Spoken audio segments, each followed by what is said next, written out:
ऐसा शायद कोई ही व्यक्ति हो जिसने कि संत कबीर, वाल्मीकि जी, सूरदास जी, इनका नाम ना सुना हो। तो ऐसे बहुत सारे व्यक्ति हुए हैं जो अनपढ़ ही थे, उन्होंने आजकल का साइंस नहीं पढ़ा था, पर उनकी बातों में इतना ज्ञान छुपा है कि आज तक हम उनसे प्रेरणा लेते हैं।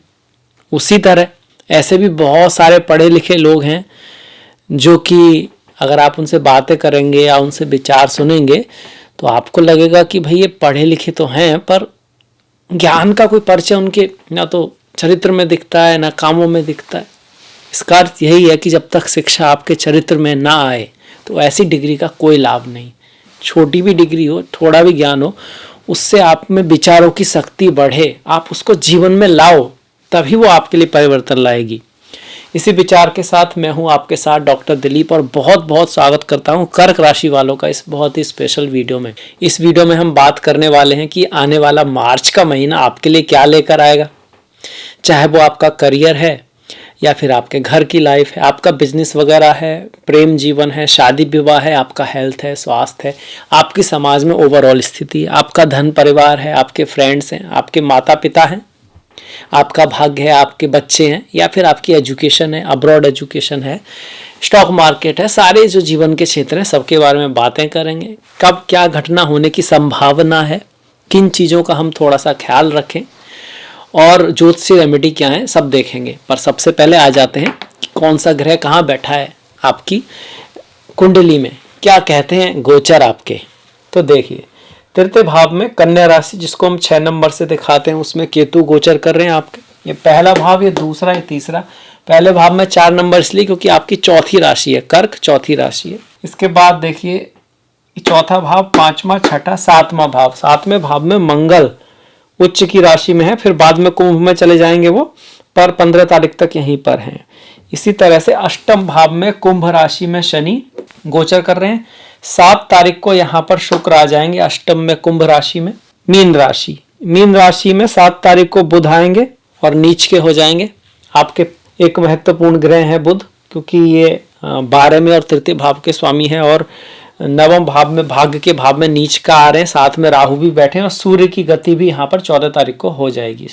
14 तारीख को सूर्य मीन राशि में 9वें भाव में पहुंच जाएंगे। गुरु तो आपके 10वें में चल ही रहे हैं। अब आ जाते हैं रिजल्ट के ऊपर। देखिए, मंगल आपके एक योग कारक ग्रह हैं, सबसे महत्वपूर्ण ग्रह हैं, इसी वजह से फरवरी के माह में बहुत ही अच्छा बताया गया। अब उसमें से कुछ लोगों का बहुत अच्छा आया भी, बहुत अच्छा हुआ भी, और कुछ का नहीं भी हुआ, कम का ही हुआ। कारण क्या, आप कहोगे भाई क्यों? क्योंकि 9 ग्रहों में से एक ग्रह मंगल 1/9 हो गया ना, उसका प्रोबेबिलिटी, उसकी वजह से जो अच्छा होगा। फिर वो लोग जिनकी कुंडलियों में मंगल की दशा महादशा, मंगल स्ट्रांग होंगे, उनको ही रिजल्ट मिलेंगे।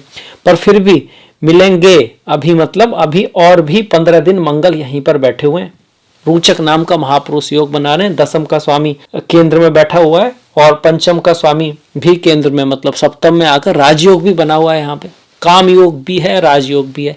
ये आपको पद प्रतिष्ठा सम्मान दे सकता है।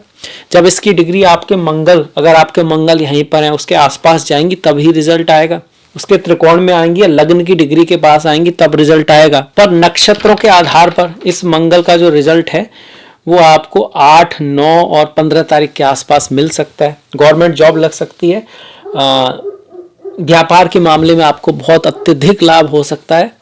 बिजनेस के लिए भी अच्छा है। यहाँ पर मंगल आपको, अगर आप प्लेयर हैं, आर्ट, डिजाइन, क्रिएटिविटी, किसी भी तरह के परफॉर्मर हैं, एडवाइजर हैं, आपका काम स्टॉक मार्केट से, आर्मी से, मिलिट्री से, अग्नि से, फायर फाइटर्स, कुछ इस तरह का जहाँ पर बहादुर की आवश्यकता होती है, उस तरह का काम है, तो वो भी बहुत है। पब्लिक सपोर्ट भी आपको बहुत मिल सकता है। ये भाव पब्लिक का होता है, सप्तम भाव ओपन मार्केट का होता है, यात्राओं का होता है।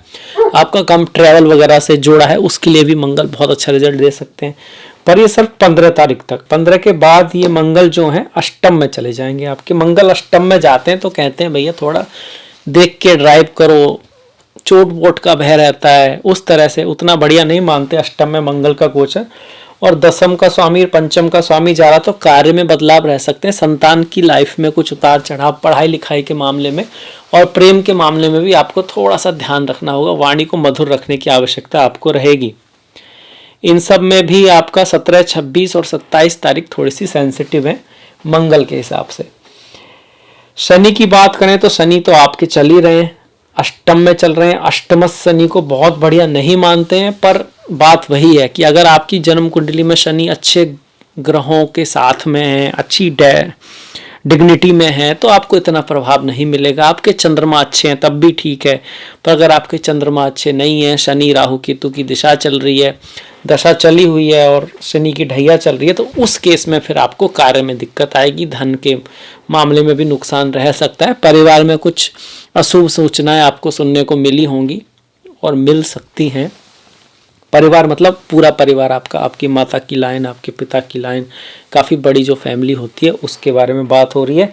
यहाँ से शनि की जो 10वीं दृष्टि है वो यहाँ पर आएगी, जो कि संतान का भाव है, पढ़ाई लिखाई का भाव है, प्रेम का भाव है।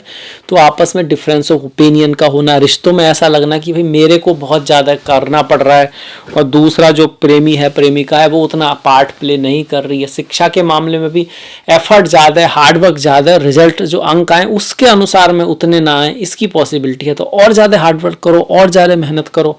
और कई बार तो हमको ये पता ही नहीं होता ना हम कर क्या सकते हैं। जैसे पक्षी को कहाँ पता होता है कि वो उड़ भी सकता है। जब छोटा पक्षी होता है उसको मम्मी पापा, उसके जो मम्मी पापा होते हैं उसको धक्का दे के खिलाओ, उससे गिराते हैं घोंसले से, और फिर वो उड़ ट्राई करता, भैया आप तो मरेंगे, गिरता तो उड़ जाता है, उड़ना सीख जाता है। ज़रूरी है कई बार अपने कंफर्ट जोन से बाहर निकलना लाइफ में, क्योंकि तब तक आप समझ ही नहीं पाओगे आप कर क्या सकते हो। तो मंगल ये भी कह रहा है कि कुछ ऐसी स्थिति आ सकती है जहाँ आपको थोड़ा बहादुरी वाला निर्णय लेना पड़े और मोस्ट प्रोबेबली आप उसमें अच्छा करोगे, बढ़िया करोगे। शनि की जो ढैया है वो भी एक परीक्षा को दिखाती है। परीक्षा हमेशा कठिन होती है, टफ होती है, पर जो सतत प्रयास करता है, मेहनत करता है, फिर उसके अंक भी अच्छे आते हैं और उससे वो बहुत कुछ सीखता भी है जो उसको बाद में लाइफ में काम आता है। इसी तरह से धन पर शनि की दृष्टि है, धन है, परिवार का है, आपका अर्ली एजुकेशन, चाइल्डहुड, अगर आप कोई बच्चा है उसकी ऐसा है तो स्वास्थ्य का ध्यान रखने की आवश्यकता है जब शनि अष्टम में हो।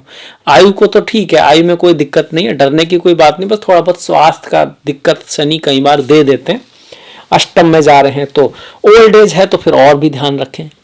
इसके साथ साथ करियर के पॉइंट ऑफ व्यू से मेहनत, हार्डवर्क, एफर्ट की आवश्यकता है। गुरु का यहाँ होना और शनि की दृष्टि पड़ना करियर में मेहनत, हार्डवर्क, कुछ बदलाव जो शायद फिलहाल ऐसा लगे कि टफनेस है, हार्डशिप है, पर बाद में आपका अच्छा साबित हो, लंबी दौड़ में वो बदलाव आपके लिए अच्छा ही साबित हो, अगले 10-20 साल बाद या अगले 5-10 साल बाद इसकी पॉसिबिलिटी है कि कोई बदलाव आए, बड़ा बदलाव आए, पर फिलहाल आपको वो टफनेस ही लेके आएगा, दिक्कत ही लेके आए, पर बाद में वो आपके लिए अच्छा साबित हो, क्योंकि गुरु यहाँ पर बैठे हुए हैं। ये कब हो सकता है, इसकी जो संभावनाएं बन रही हैं वो 1, 10, 18, 19, 28, 29 तारीख को बन रही हैं गुरु की वजह से। गुरु यहाँ बैठकर आपके द्वितीय भाव को और पंचम भाव को और चौथे भाव को देख रहे हैं। जब द्वितीय भाव को देखेंगे तो परिवार में वृद्धि कर सकते हैं, धन में वृद्धि कर सकते हैं, धन के सोर्सों को बढ़ाएंगे, कार्य में बदलाव ला सकते हैं, वो तो बात हो ही गई, पर परिवार को बढ़ाएंगे तो मतलब शादी विवाह में भी थोड़ा बहुत हेल्प कर रहे हैं। शादी के लिए आप कहोगे कौन सा दिन शुभ रहेगा शादी के लिए, प्रॉपर्टी नहीं, पार्टनरशिप के लिए, क्योंकि विवाह भी एक पार्टनरशिप है, बिजनेस पार्टनरशिप के लिए, तो हम कह सकते हैं 1, 2, 3, 4, 5, 6, 7, 10, 11, 12 लंबी पार्टनरशिप के लिए, शादी विवाह के लिए शुभ तिथियां हैं। इसी तरह संतान प्राप्ति के योग भी बने हुए हैं यहाँ पर, कहीं ना कहीं संतान के भाव से 1, 2, 3, 4, 5, 6 में गुरु आ रहे हैं आपके, और संतान प्राप्ति के योग जो हैं थोड़े थोड़े बने हैं, बहुत ज़्यादा स्ट्रांग नहीं है, बहुत ज़्यादा स्ट्रांग बनेंगे मई के बाद। जैसे यहाँ पर आपके गुरु आएंगे तो बहुत स्ट्रांग योग बनेंगे, पर फिर भी नामकरण करने के लिए, किसी चीज़ का नाम रखने के लिए हम 1, 3, 6, 7, 8, 11, 15, 17, 20, 24, 25, 27, 28, 29 को यूज कर सकते हैं, कह सकते हैं। तो संतान प्राप्ति के लिए कोई बहुत ज़्यादा विशेष योग नहीं है। 15 तारीख तक फिर भी थोड़ा सा योग है, क्योंकि पंचमेश जो है ना वो आपके सप्तम में आकर एक राजयोग में है, इसके बाद कम चांस है, इस तरह से हम कह सकते हैं। और गुरु की छठे भाव पर दृष्टि आपके शत्रुओं को, आपके कंपटीशन को बढ़ाने वाली है। मतलब इसीलिए बोलते हैं जो गुरु का गोचर 11वें भाव में शुभ मानते हैं, 10वीं में उतना नहीं मानते हैं। धन तो कहीं ना कहीं से आता रहेगा, पर as part of comfort, hardship जो है लाइफ में बढ़ाएंगे गुरु। सूर्य की अगर हम बात करें तो सूर्य 15 तारीख तक अष्टम में है। अष्टम में सूर्य के गोचर को बढ़िया नहीं मानते, स्वास्थ्य की दिक्कत रह सकती है, बॉस आदि से थोड़ा मतभेद रह सकता है। 6-7 तारीख को खासकर, 15 तारीख बीच की सी है, 24 और 25 तारीख है फिर शुभ है, उसमें सूर्य आपका कोई अच्छा धन लाभ करा सकते हैं। परिवार की वजह से, वाणी की वजह से, फैमिली की वजह से, पिता गुरु आदि की वजह से, आपकी एजुकेशन की वजह से आपको लाभ हो सकता है। सूर्य में वाणी के मामले में ये ध्यान रखने का महीना है बहुत ज़्यादा। एक तो यात्राएं जो हैं वहाँ आपको ध्यान रखना, कोई चीज़ खो सकती है यात्रा करते वक्त, डॉक्यूमेंट्स में गलतियाँ हो सकती हैं बुध राहु की वजह से। और अपने जैसे मौसी है, आपकी मौसी हैं, चाची हैं, फीमेल जो रिलेटिव हैं, उनके साथ मतभेद होने के चांसेस बनते हैं बुध और राहु की वजह से। आपको थोड़ा सा कहेंगे कि काम क्रोध लोभ मोह ईर्षा अहंकार पर भी संभल के चलना है कि आप सही रास्ते पे तो हो। और ख़ास कर कि जब राहु का प्रभाव बढ़ेगा, जो 9, 10, 17, 18, 27 और 28 तारीख को बढ़ने वाला है, उस दिन थोड़ा संभल के चलें। राहु और सूर्य का भी यहाँ पर ये दिखाता है पिता के साथ कुछ मतभेद हो सकते हैं। पिता की अगर सेहत खराब है तो हम कहेंगे ये महीना कोई बहुत बढ़िया उस चीज़ के लिए नहीं है, खासकर 15 तारीख के बाद। और आपको अपने गुरु, धर्म, स्पिरिचुअलिटी, अध्यात्म में ध्यान करना चाहिए, उसको मानना चाहिए। अपने जो भी रिचुअल हैं उनके प्रति अवहेलना वगैरह नहीं करनी चाहिए, तो आपके लिए अच्छा रहेगा। क्योंकि राहु जब वहाँ पर आते हैं तो ये चीज़ें थोड़ा सा लाते हैं। खासकर सूर्य भी धर्म के जो पालक हैं, तो सही रास्ते पर रहने की कोशिश करें। कुष्ठ रोगी हो गए, अपंग हो गए, ऐसे लोगों की बुधवार और शनिवार को हेल्प करेंगे तो बहुत बढ़िया रहेगा। यहाँ पर बैठे राहु आपको फॉरेन विदेश ले जाने के लिए अच्छा है, उसके लिए आपको मदद करेंगे, उसके लिए अच्छा योग बना रहे हैं।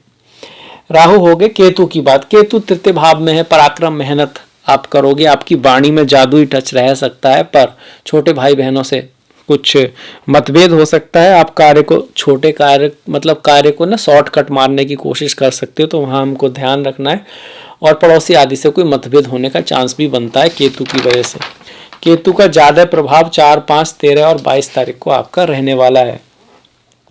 गुरु, राहु, केतु, मंगल, शनि, शुक्र की बात कर लेते हैं। शुक्र जो है आपके एकादश भाव के स्वामी है, जो धन को दिखाता है। चौथे भाव के स्वामी है, जो माता का भाव है, और वो आपके अष्टम भाव में रहेंगे। तो लाभ के मामले में, घर, गाड़ी, जमीन, भूमि, वाहन के काम मामले में आपको थोड़ा संभल के चलना है। कोई बहुत बढ़िया नहीं कह सकते। हाँ, किसी से गिफ्ट मिलना, अनअर्न्ड मनी मिलने का चांस यहाँ पर शुक्र बना रहे हैं। आपकी वाणी से आपको कोई लाभ करा सकते हैं, पर फिर भी जमीन के मामले में ध्यान से चलना है।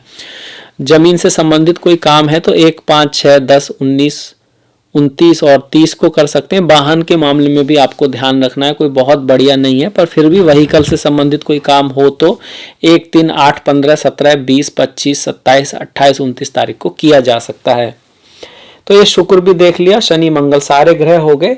अब हम त्योहारों की तरफ बढ़ते हैं। इससे पहले मैं ओवरऑल कोई और चीज़ है, विद्या आरंभ करनी है तो 6, 7, 20, 21, 27 और ओवरऑल इस महीने 8, 10, 12, 16, 24, 29, 31 जो तारीखें हैं वो काफ़ी अच्छी हैं, काफ़ी शुभ हैं।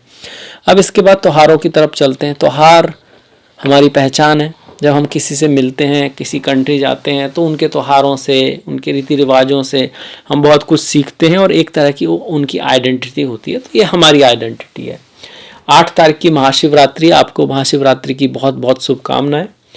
24 की छोटी होली, होलिका दहन, और 25 की बड़ी होली है, पूर्णिमा है। तो आपको होली बहुत बहुत मुबारक हो, उसकी बहुत बहुत शुभकामनाएं। ये रंगों का त्यौहार खुशियाँ लेकर आए, आपके जीवन में समृद्धि लेकर आए। प्रदोष व्रत है आपका 8 और 22 का, इसमें से 8 की तो आपकी महाशिवरात्रि हो गई।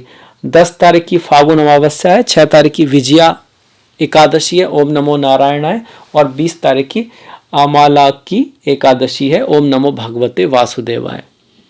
28 की संकष्टी और मीना संक्रांति है। सूर्य मीन राशि में जा रहे हैं। मीन राशि स्पिरिचुअलिटी, आध्यात्म के दृष्टि से महत्वपूर्ण होती है, काल पुरुष की आखिरी राशि होती है। तो इस दिन फास्ट करना स्पिरिचुअलिटी, अध्यात्म, मोक्ष, पुण्य प्राप्ति के हिसाब से बहुत महत्वपूर्ण कहा गया है। वैसे तो सारे दिन ही अच्छे हैं, पर ये दिन विशेष हैं। इस दिन हमारे जो यूनिवर्स की जो एनर्जीज है ना, वो जब पूर्णिमा है, अमावस्या है, संकष्टी है, आपकी संक्रांति है, कुछ स्पेशल होती हैं हमारे लिए।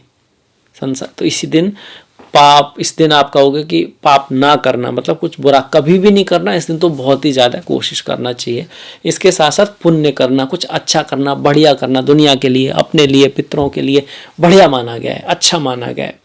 तो आई थिंक आपको इससे कुछ सीखने को भी मिलेगा और आप इसको जीवन में उतारेंगे भी। वीडियो अगर आपको अच्छा लगा है तो शेयर कीजिएगा, लाइक कीजिएगा। जिनका भी कर्क राशि है उनको आप भेज सकते हैं। आपने अभी तक सब्सक्राइब नहीं किया है और आपको ज्योतिष में रुचि है तो आप वीडियो को, इस चैनल को सब्सक्राइब कर सकते हैं। आपसे मुलाकात होगी नेक्स्ट वीडियो में। अगले वीडियो तक अपना ख्याल रखें, अपनों का ख्याल रखें, हेल्थ, अपनी स्वास्थ्य का ख्याल रखें, कुछ ना कुछ बढ़िया अच्छा देखते रहें, इसी तरह से तरक्की करते रहें। और आपने एंड तक ये वीडियो देखा इसके लिए आपका बहुत बहुत धन्यवाद। नमस्कार।